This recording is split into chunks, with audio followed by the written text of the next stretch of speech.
welcome once again to Sid Caudle, Christian People's Alliance. Sid, obviously, the war, we won't dwell on it because already it's a short time, but people are getting fed up, especially with the impending and real petrol prices. We've taken our eye off the ball somewhat because there's a bigger picture here, and that's the future of the world. But we seem to be concentrating, understandably in one sense, on the price of oil, because in Britain particularly, we have been affected. And all the doomsters saying you can't go green like that, certainly over a short period, seem to be absolutely right. We're in a pickle, we can get out of it, but they won't, will they? Well, we've said before that the Labour Party's obsession with net zero is nonsense because wind and solar has to be backed up. It has to be backed up either by nuclear or gas-fired power stations or coal-fired power stations. It has to be backed up by something that is not dependent on the weather. Because otherwise, if the sun isn't shining and there's no wind, you have no power. So thinking that we can just abandon all North Sea oil and just forget about it is frankly completely false. Plus, of course, you need oil for petrol for cars. So, I mean, even if you've got all your power that's coming out of wind and solar, which is, as I say, is not possible, but even if you did, you'd still need oil. And what's happening at the moment is that we're buying lots of oil from Norway. But of course, the international price has gone up because of the war, which was inevitable. Trump is doing his level best to bring it back down. And he's even taken steps to go to Putin and say, we want to allow you to export oil to India because India's been reliant on the Straits of Hormuz. We want to keep India on side. We're going to ease sanctions so you can export oil to India. That's basically what Trump has said to Putin. And I'm sure that will help bring the oil price down. The other thing is he's determined that the Strait of Hormuz will be reopened. Apparently, there's some Chinese and Iranian tankers that are getting through the Strait of Hormuz, but they're trying to stop tankers from Bahrain and Iraq and all this sort of thing, all those other countries that are within those straits from exporting their oil.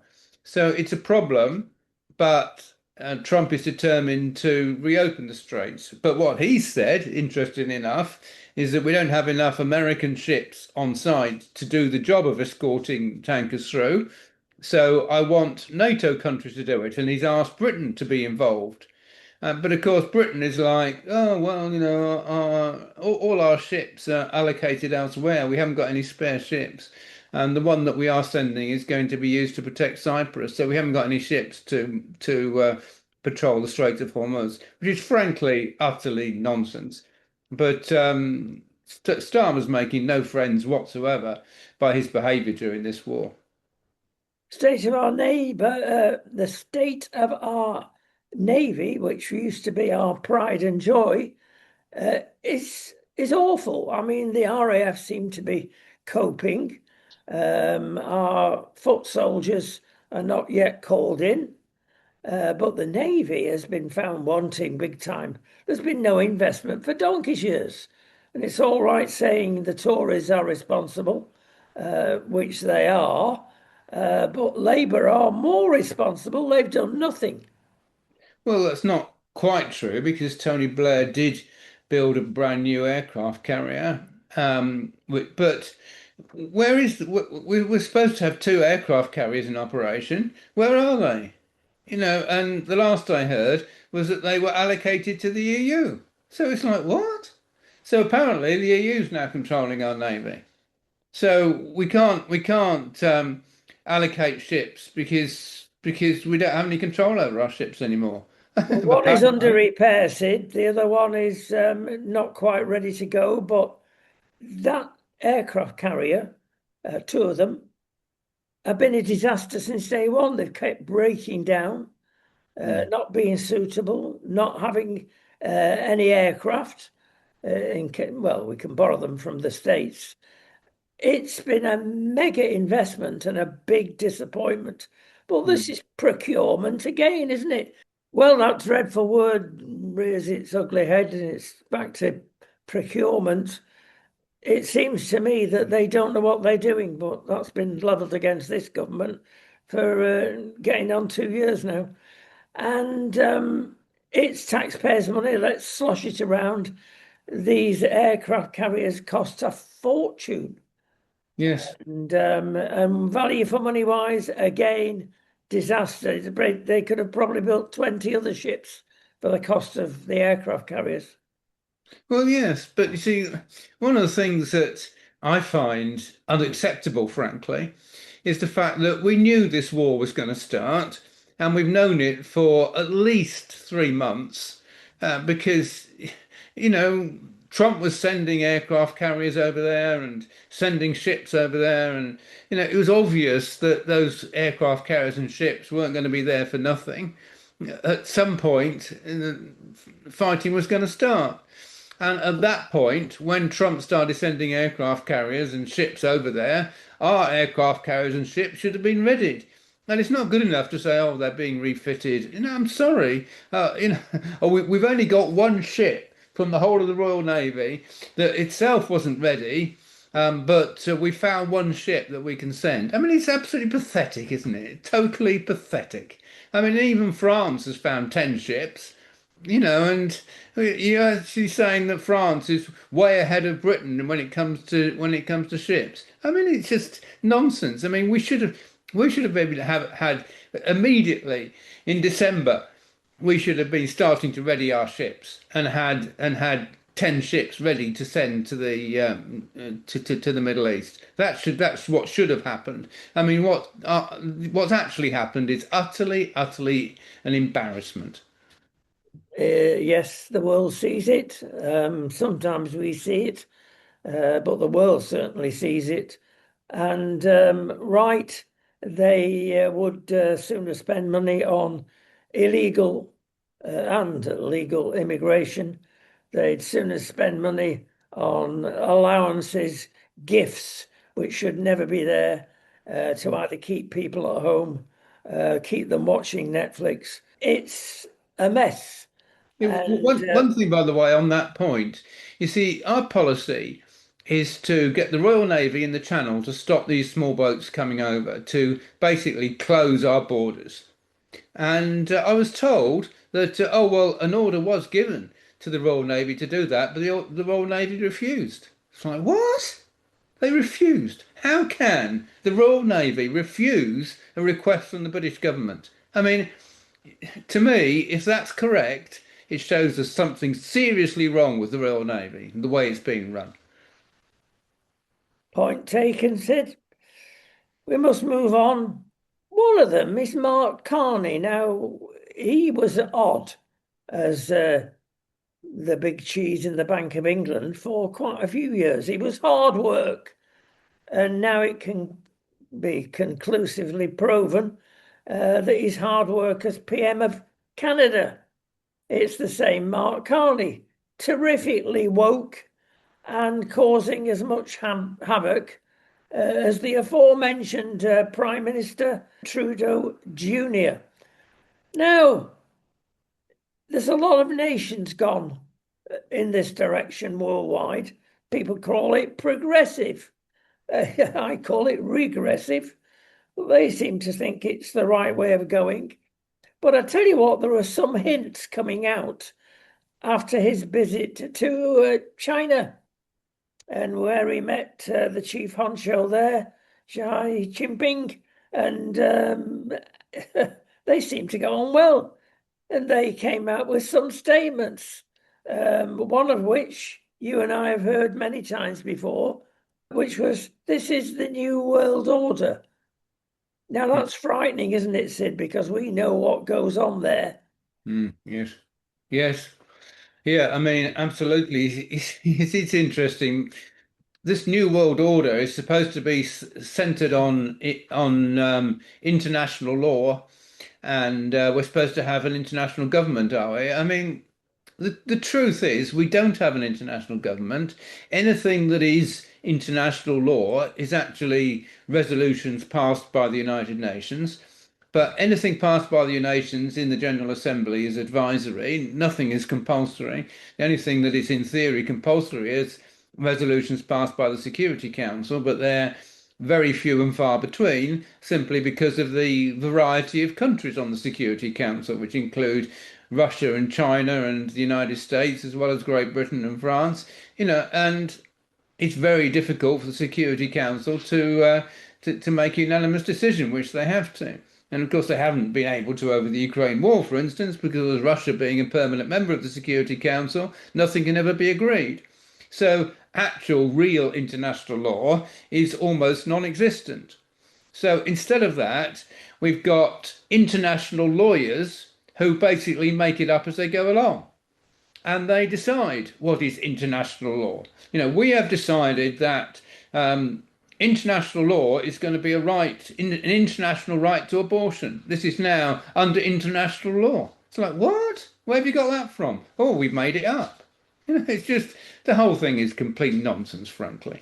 And we should call it out. But instead of calling it out, of course, people that basically support international government, like Keir Starmer, because he's an internationalist. He uses international law as an excuse for doing whatever he wants. But it's just an excuse. Yeah, somebody we've mentioned previously last week, in fact, as member of Her Majesty's government, Lisa Nandy, and we did point out on a couple of our programs actually the background of this young lady. She comes from the Tony Blair school of clipping her language to make sure she gets over to the workers, inverted commas. And it's interesting to hear her call out Nigel Farage of being a fascist. Now, the reason I mention that is that there's been calling out by various people on the left of anybody in the centre or centre right using extraordinary phrases. But if you dig deep and drill deep about Lisa, you've got her father as a Indian Marxist academic in a university. So that fits with the general picture, doesn't it? You find she owns £3 million worth of property. That's the normal socialist that has achieved. And she is making laws, usually bad ones, and she's not on her own. The cabinet is full of people without experience in her category that don't know what they're doing. No wonder we're in a mess. Absolutely. I mean, I've been saying that virtually since the day that this Labour government got elected. They don't know what they're doing. And it's absolutely true, especially when you look at the economy. Because, of course, Marxists have got this idea that if only the state owns everything, then the state will run everything better. And, and profit is somehow a dirty word. And we've got to stop all these profits that are being made, and the state should have the profits. And if the state has the profits, then we'll allocate them to the poor and we'll have a much fairer society. But it doesn't work. And, it's been most clear in the countries like Venezuela, where, they end up with, they had Chavez inherited a very prosperous country, which was oil rich. And he handed over to Maduro a country that was in poverty with 1,000% inflation and the health service no longer running, no longer any functional hospitals. Food in the shops was so expensive that people couldn't buy it. So people ended up actually killing animals in fields because they were so hungry. I mean, it's just, you can't believe that was a communist system. But we saw it as well in Eastern Europe. I mean, I'd visited Romania after it was freed from communism, freed from Ceausescu. And the country was just incredibly poor. I mean, the GDP of Romania was tiny. I mean, something like 50 billion or something. It was really tiny. or even less than that. I think Bulgaria was 50 billion. I think Romania's GDP is about 25 billion. And if you don't know, people don't know what I'm talking about. I mean, Britain's GDP is about 2,800 billion. So we saw 2.8 trillion, depending on how you want to represent it. But you compare that with a country with a GDP of 25 billion, you realize that the country is in desperate poverty. And that's what communism left to Romania and Bulgaria. I mean, that's the reality of it. I mean, they've now joined the EU. And they're now getting EU grants to try, and it's the only way to save their agriculture, the only way to save the country at all. But communism leaves countries in desperate poverty. That's the reality of it. And these people that think a Marxist communist system would benefit the UK, are living in total dreamland. They don't know what they're doing. And this government doesn't know how to create wealth. I mean, they're saying, oh, our priority is growth. Our priority is growth. That's our priority. We've got nil growth again on the last month in January. Our growth is now on an annual basis 1%, which is below the average of the GDP, below the average of the EU. And it's going down. It's getting less and less month by month. I've been amused but on a couple of occasions this weekend listening to some political discussions, and they were both the same outcomes. And we were listening to the usual left-wing point of view, and it was not extreme particularly, but people were convinced it was the way ahead. And the interviewer, in both occasions, said, hang on, can you point us to a model, to a country that succeeded under socialism? Tell you what, that's a great way to bring a conversation to a stop. No, on both occasions, there wasn't an answer because it doesn't exist, Sid. Well, you could say China's been successful economically, but you see, China's actually only been successful economically by abandoning the communist system and introducing market capitalism into the country. And the reason they did that, funnily enough, was because Hong Kong was so successful. So you had Hong Kong as an incredible success there on their borders, which they then inherit from from the UK under the lease agreement for Hong Kong, which itself seems to be nonsense, but that's what's happened. And of course, Starmer thinks, what a wonderful idea. So we'll have another lease agreement, which I'm going to enter into. I mean, because 100 years is a long way away. Well, 100 years might seem a long way away now, but 100 years actually comes up at some point. That's what happened with Hong Kong. But China saw how incredibly wealthy and successful Hong Kong was, and they actually said, we want to make Shanghai the same as Hong Kong. So they tried to recreate in Shanghai what happened in Hong Kong, and they did it successfully. And they started to actually change their whole economy and make the whole economy work successfully. So you could say that China's a communist system and China is economically successful, but it's only because they've introduced capitalist methods into their economy, not because they've been Marxist. And one must say also the sweatshop labour that they can control, which we Mm. fortunately never could. That's a factor built into. They've got it going always, haven't they? Yeah, plus they avoid all the net zero nonsense. They've got masses of coal-fired power stations. I mean, Yeah. so they produce enormous numbers of solar panels and wind windmills, but they don't use them themselves. They just use them for export. The Tories cannot avoid some critique because the figures of immigration are now coming out, and the Labour Party is saying, well, you can't boast for what you did when you were in power. In Boris Johnson's time, indeed, Yeah. when people Well, were fully aware of the downside of immigration, 4.8 million people were let in the country, both legally and illegally. So get out of that, Tories. Oh, well, well, it was the civil servants that advised us. Really? You do have to understand under Boris Johnson, there were two things that happened. One thing was we left the EU, so it was actually announced that anybody from the EU that was working and living in Britain would basically be given immigration status. So that was part of the figures. The other part of the figures was the war in Ukraine, and we basically announced that anyone living in Ukraine could come and live here if they wished to. So that was like open doors. Um, and he also announced, rightly or wrongly, that anyone that studied in this country and got a degree could have 2 years to stay in the country and find work if they wanted to. That was also a new rule that he introduced. So those were basically the reasons why there was a big spike. It wasn't because there was a big spike in people coming over in small boats. That's that was relatively rare in Boris Johnson's time. So you've got to look and see what immigration's taking place.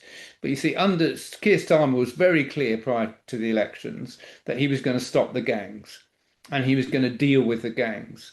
And I think Patrick Christys, frankly, of GB News, did some tremendous work where he actually managed to contact the people actually running the gangs and taking people over the channel, spoke to them directly, pretending to be somebody who was interested in using their services, and he actually managed to identify several of the gang leaders. And was Keir Starmer doing anything about it? Was he attempting to do anything about it? Has he ever attempted to do anything about it? No. So all this thing about stopping the gangs has just been talk. And you come to the conclusion that just about everything Keir Starmer's done has been talk and no action. That's the reality of it. People are going a little bit further, Sid, at the moment about Sir Keir, and they're actually saying he's about destroying the country. If you look at a way to destroy the country, boy, is he doing it at every single level. Do you go along with that statement? I do, but whether he's doing it deliberately or whether he literally doesn't know what he's doing, as we said earlier, I don't know. But certainly what's happening, you see, if I can explain very quickly, um, the way to have a successful economy is to cut revenue spending, increase capital spending, and cut taxes. That's the way to have a successful economy. Since Keir Starmer came in, he set up 28 new quangos, which are non-governmental organisations funded by the state, but not under the control of the state. And as a result, spending on them has gone up per year from 265 billion to 391 billion. Now, that's an enormous sum of money. And it is something like 10% of all government spending. Now, so the result of that has been debt has gone up enormously. We've increased taxes by over 60 billion per year in order to pay for these quangos.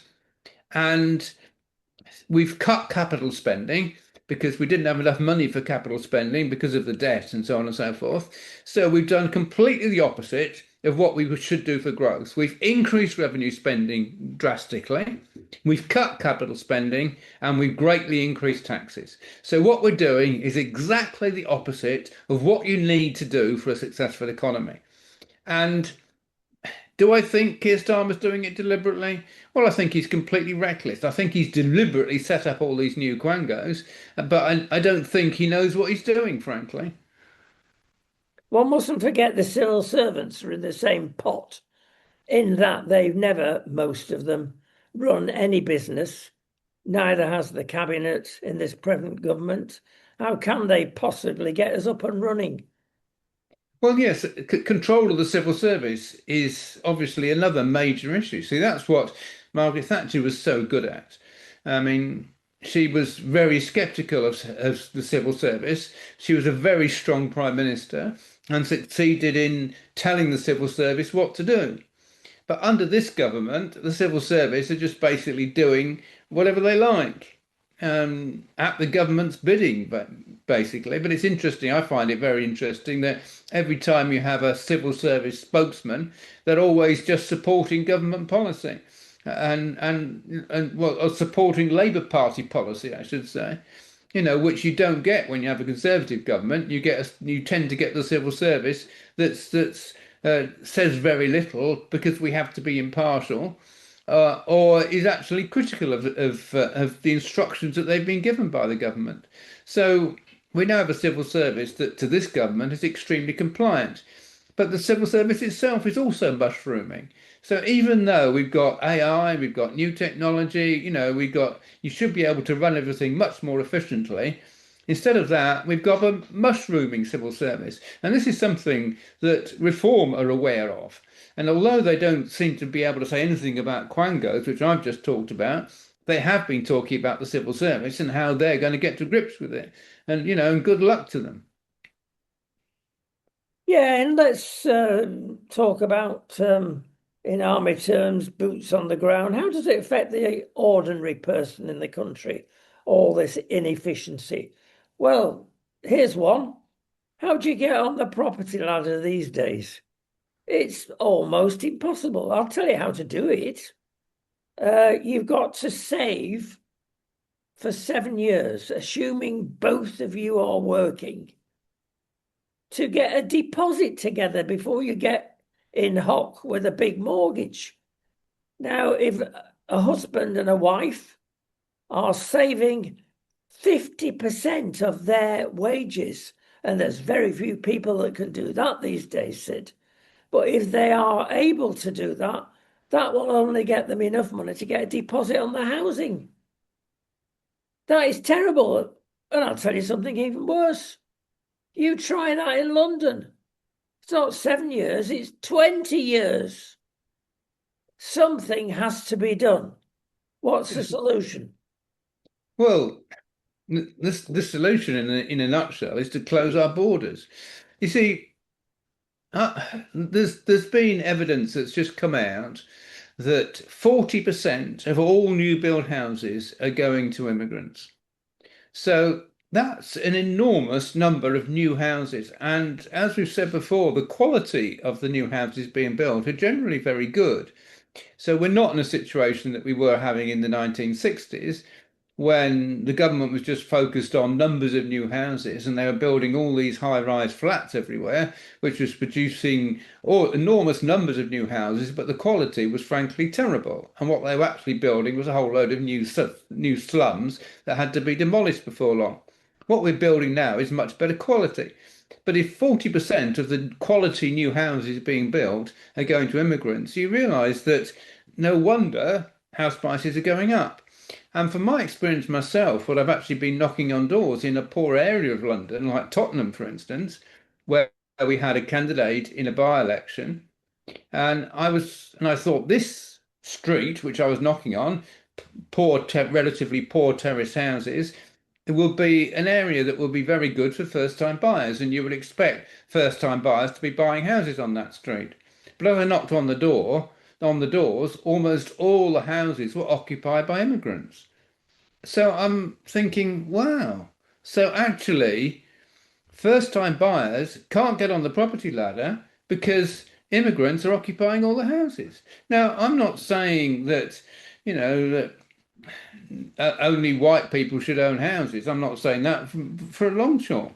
But the reality is that because our borders are wide open and we've got thousands and thousands of people arriving even on a daily basis, illegally, and we're just taking them and housing them, then the reality is that this is affecting other people very badly, and it's inevitably putting up the price of houses because price is a function of supply and demand. So if you increase the demand by the state buying up houses for immigrants, then obviously there's going to be a lot fewer houses left for people that are trying to buy their own and get on the housing ladder. That's what's happening. Right. Some good news for a change. We have escaped the bullet, dodged the bullet, getting out of the EU. It's just been announced how much in debt the EU is, and it's got to be shared out amongst the contributors, which, of course, if Britain would still have been in the EU, we're in the top three every time. It's 700 billion, Sid, in debt. Well, Oh, let's tell the people that saying let's go back into Europe what the truth is. well, yes, but Starmer's got no idea of money. He can't calculate. So you won't be at all surprised if Starmer doesn't go to the EU and say, "Oh, we'd be willing to give 100 billion if you allow us back into the EU. Yeah, we would contribute 100 billion to help you with the debt." It's just because Starmer's got no idea of acting in the interest of this country. He's constantly acting against the interest of this country. And by the way, while we're talking like this, I mean, everyone knows about him giving away the Chagos Islands for no reason other than international law, which we've already talked about.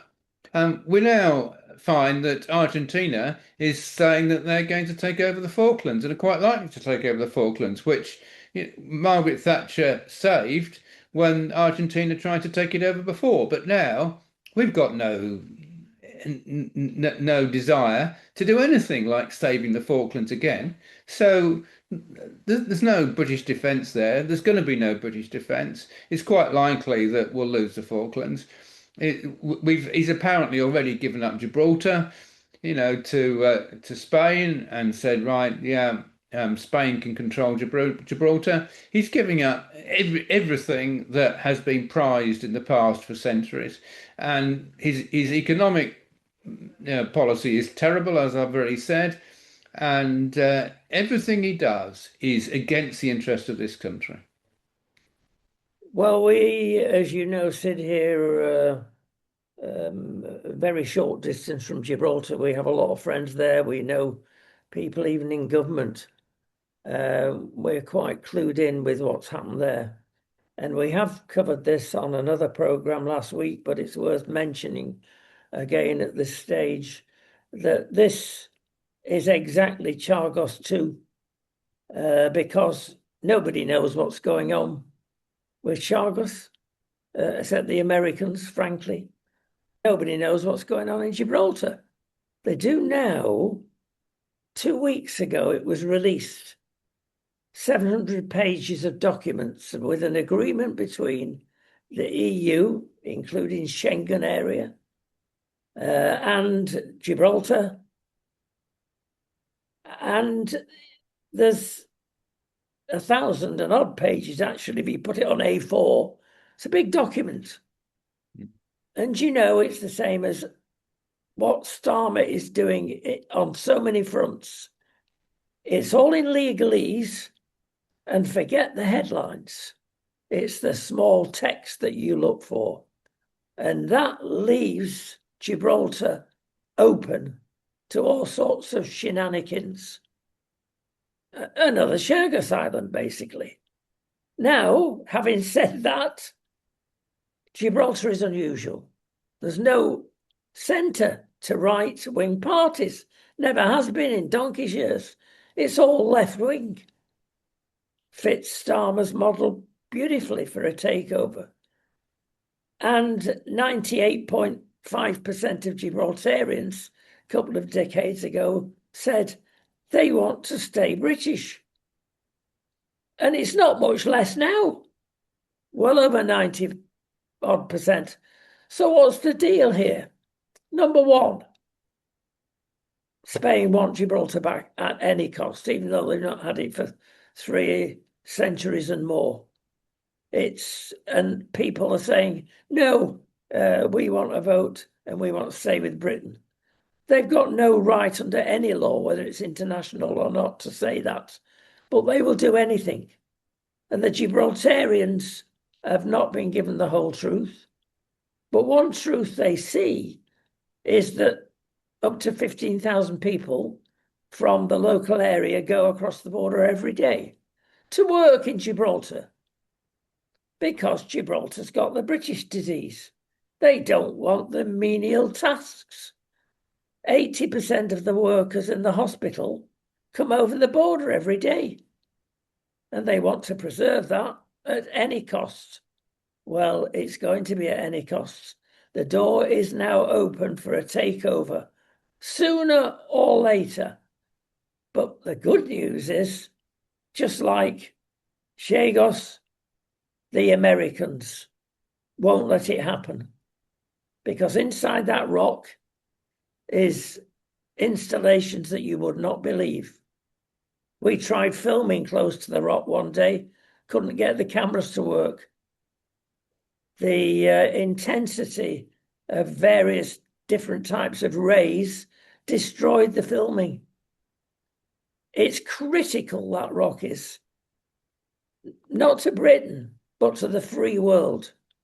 Unfortunately, the Americans would not let it happen. Well, it's interesting, isn't it? You see, Trump is basically expanding American influence all over the world. I mean, we've had all this bombing in this Iran war of, Bahrain and Qatar and the United Arab Emirates, and the primary reason is because those countries have allowed America to have bases on their soil. And of course, I mean, America's paid a lot of money, or does pay a lot of money to have bases on their soil, but that's why Iran has been bombing these countries. Now, Trump obviously wants, to increase the influence of America all over the world. He's made no secret of him wanting to control Greenland.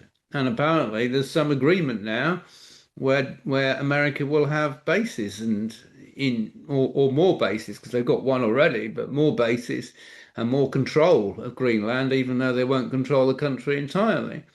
But it's interesting, isn't it? See, on the one hand, we've got an America that's increasing its influence all over the world. And on the other hand, we've got Britain that is reducing its influence all over the world and just giving things away for no reason whatsoever. And and the contrast couldn't be more stark. And the other thing, by the way, is, as I've said earlier, the reality is the American economy is greatly improving. I mean, they've got the fastest growth in the G7 by some way, more than double British growth. And we're totally in the doldrums, going backwards in every respect. And frankly, it's tragic, absolutely tragic. But well done the Americans. Yes, and not well done, Starmer and co. The other thing that is patently obvious at the moment is this deck chair moving on the Titanic. Mm. And he keeps issuing things that don't cost him any money Mm. as being Labour at work. Yeah, Labour at work? Well, he's having a go, although in one sense it's not reached many headlines, at getting rid of the leasehold property scam. It's been with us for donkey's years. In the good old days, it was £5 to £10 a year that we were asked to pay some wagon landlord of the land that a house was built on, and it was leasehold. More, especially up north and down south. But for £5 and £10 a year, you didn't mind, you paid it. Then they started building blocks of flats and they started charging £250 a year and more. So it's not a good system. It does need getting rid of, but it's difficult, but it's possible, especially Well, for a government that is basing everything on legalese. But where did Starmer announce this? I couldn't believe it. It was TikTok. Who has TikTok? Well, the young people do. They're not interested in this at all. But this is the notion. This government, Sid, is totally inept and clueless, even with things like this. Yes. Apart from just that principle, if I can just talk about leasehold for a minute.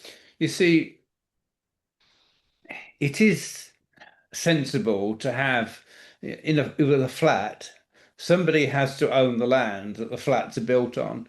And each flat owner can't own a little bit of the land. I mean, it just doesn't work. So somebody collectively has got to own the land. And therefore every flat does have to be sold on a leasehold basis for that reason.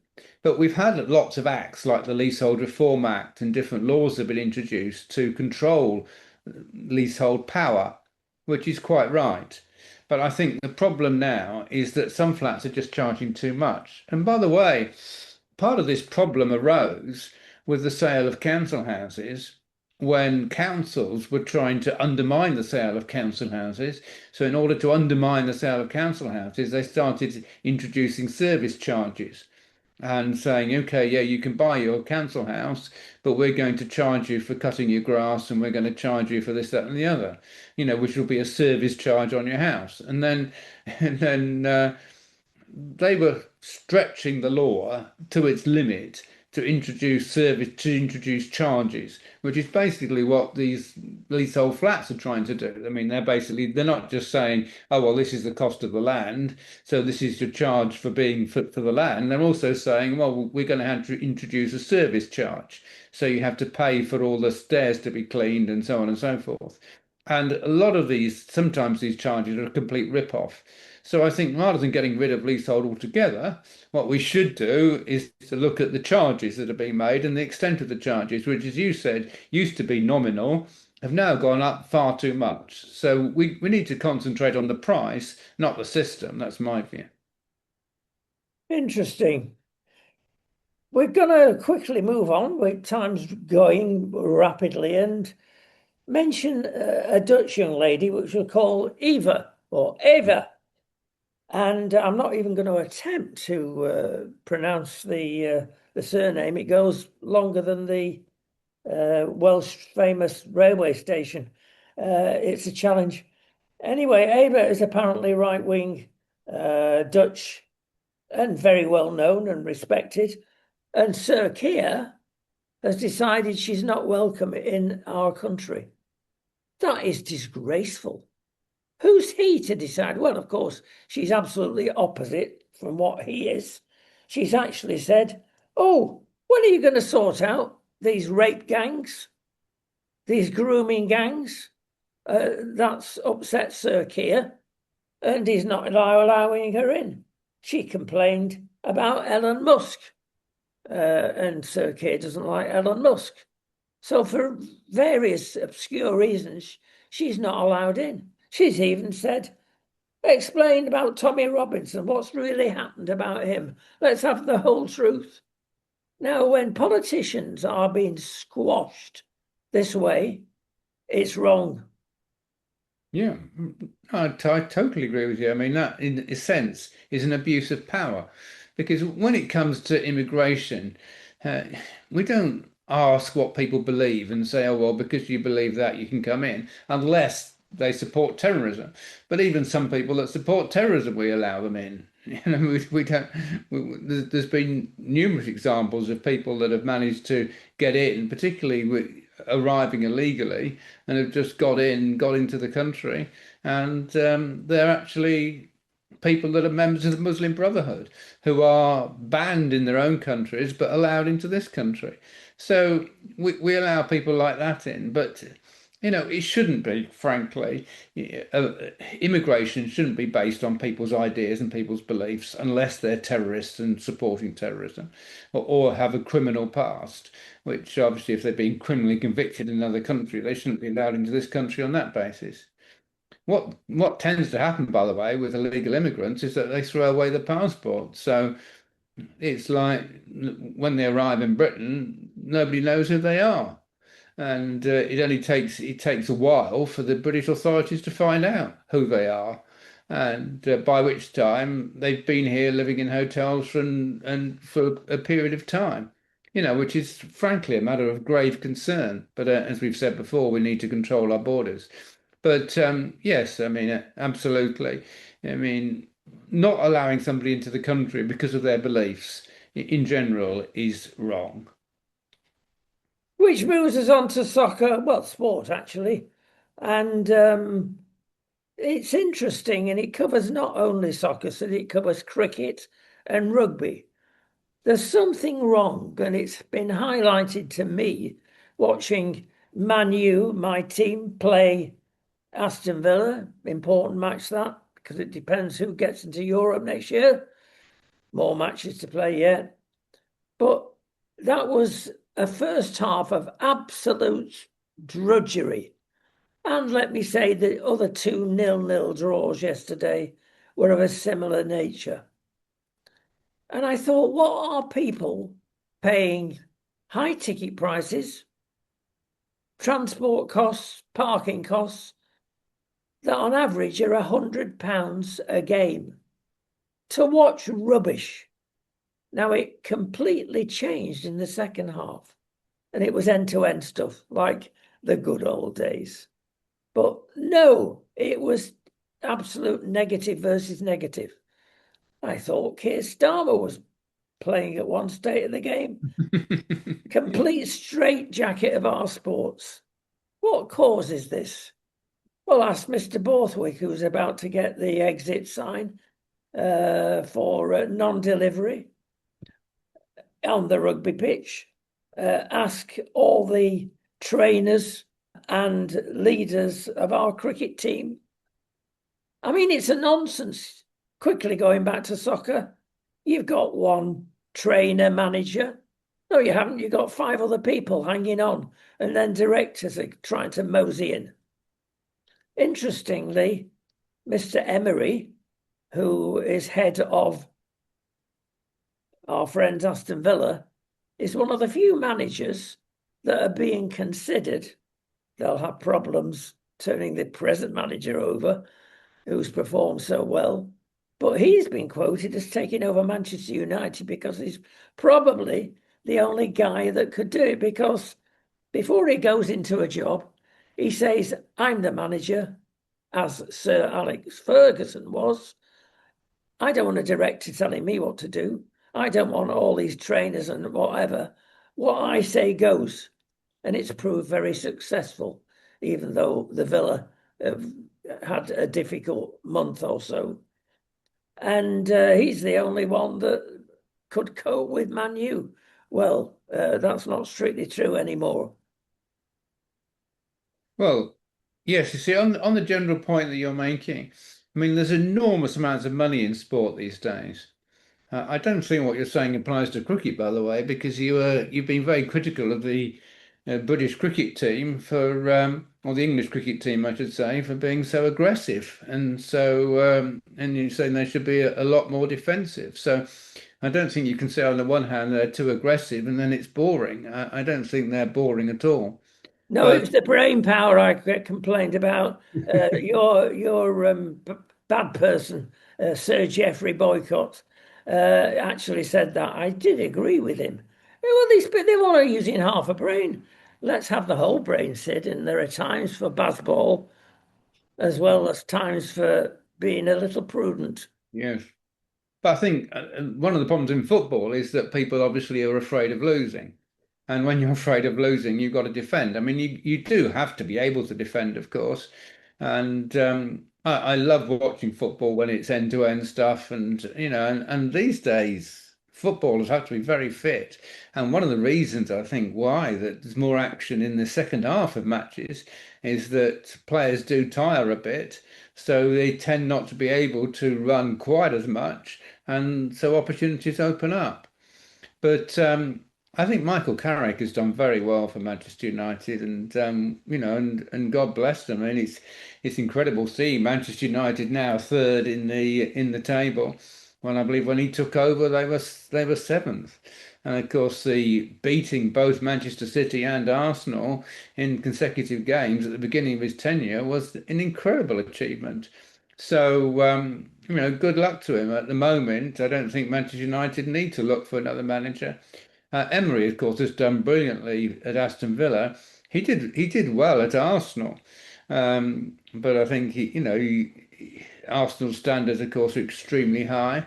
But he is certainly, undoubtedly, an excellent manager. But I think Manchester United's record has shown that going for the best available manager is not necessarily the answer for Manchester United.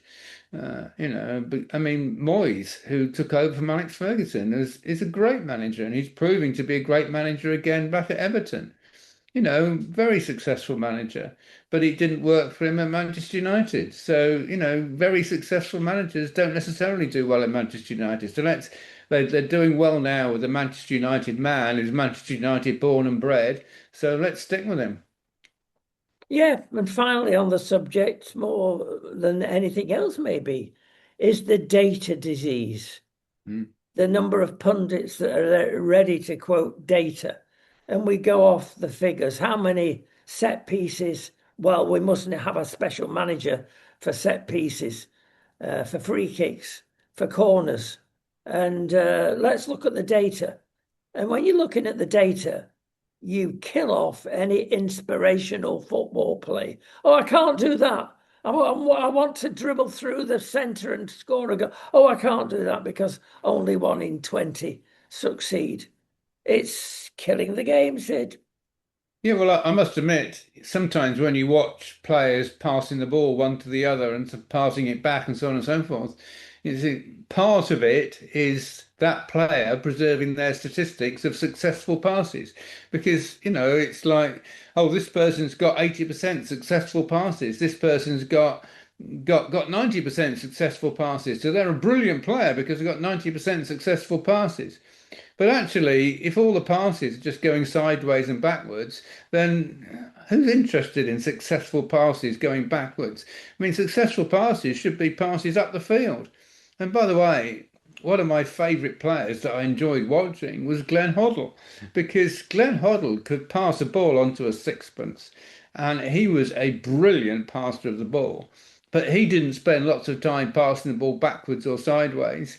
He picked out the forward pass that could create a goal, and it was just fantastic watching him do it, frankly. And that's what I want to see in a player. I want to see the clever forward pass that creates a goal, not the passing sideways and backwards just to keep the ball. I mean that's utterly boring. There's hope for you after all, Sid, even on the football field. Thank you so much. We'll see you next week. Yes.